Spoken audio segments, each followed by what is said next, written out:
Welcome back to another episode of Chalk Talk. My name is Jason C. Brown and I am presenting on behalf of Nelson Puentes and Hillary Witt at Inverted Gear. Thank you for the opportunity to speak with the Panda Nation. This week we are speaking specifically about drilling or training the non-dominant side and its positive transfer over to the dominant side. This is typically referred to as the order of practice. Unfortunately, there is not a lot of solid information, clear research to support this. There is some, which I will link to below this video, but the research that does support it also raises a bunch of different questions as well. And I want you to think about this as from a practical level. Let's look at another sport, for example. Would you expect Major League Baseball pitchers to practice for any portion of their time throwing on their non-dominant side? No, of course not. How about batting? Would you expect batters, hitters, to be spending a large portion of their time batting on their non-dominant side? Of course not. How about tennis? Either of the Williams sisters. It would just not be beneficial for them to spend a large amount of their training session on their non-dominant side. And I suspect the same would be true for the jiu-jitsu player, the judo player. That is not to say that there isn't benefit, but the benefit may not necessarily be from a motor learning skill acquisition perspective. It could come from a few different approaches in a few different areas, which I would like to highlight soon. But one thing that is very clear is from a rehabilitation, strength, hypertrophy, and prevention of atrophy or muscle shrinkage, the research is very clear. If you hurt your left knee and continue to train your right leg, the carryover could be up to 30%. Regarding strength training, as I'm pressing on my right side, if I recruit my left side, I can get some neural juice to transfer over into my pressing side up to 30%. This is known as your interlimb effect. Like interstate between two states, interlimb between two limbs. So from a rehabilitative point of view, a strength point of view, a hypertrophy and atrophy point of view, very clear.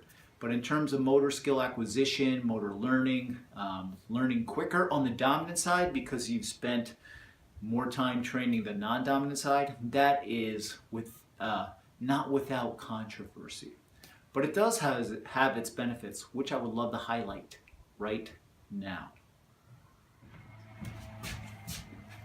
So, regardless of the positive transfer from training the non-dominant over into the dominant, these are the real reasons why I think you should train or spend some time working on your non-dominant side. And number one is to add versatility and new dimensions to your Brazilian Jiu-Jitsu game.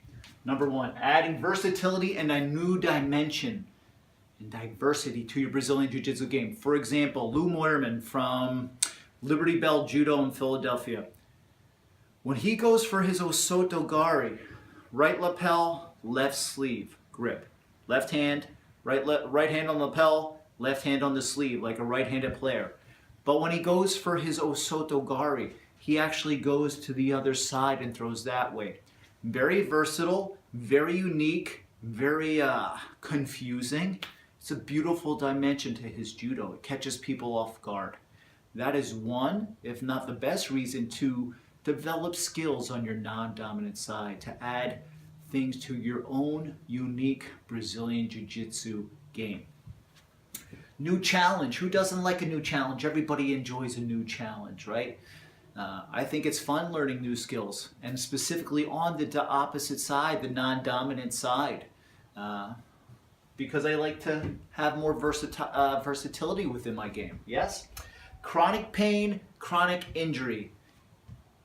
If you get injured, if you are hurt, if you have aches and pains, it's probably from doing too many repetitions of one movement on one side of your body.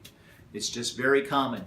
Now would be a great opportunity to take advantage of a bad situation and train the non-dominant side. Train skills on your non-dominant side so you can continue to train, be on the mat, spending time with the art that you love and the people that you enjoy, while developing some new, unique skills. All right, so take advantage of that bad situation. If you have chronic pain, if you're injured, continue to train, but train on the non-dominant side, the uninjured side. All right, and make the best out of that situation. Better performance. It is questionable. It raises many questions when you look at that research, but there is research to support it. It's just that not everybody agrees on it, and it does raise some questions. Boom. Last one. Practice longer and minimize fatigue. Practice longer and minimize fatigue. Going to your non-dominant side provides like a nice, refreshing little physical break, as well as a mental and emotional break. And when you come back to your dominant side, you'll actually be fresher. Your mind will be fresher, your body will be more fresh, and you'll be able to up the intensity on your dominant side as well. So alternate sides. It will provide a nice little break, an emotional energy, and physical, of course. Right? So I think these are the real reasons why you should spend some time training on your non-dominant side.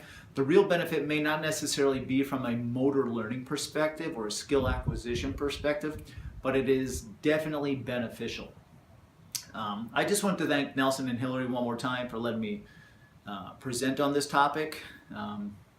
It's a beautiful topic. It's very deep, and I'm just glad I was able to hang out with the Panda Nation, right? Let me know what else you would like to see on another episode of Chalk Talk, and I'll get to it. Thank you very much.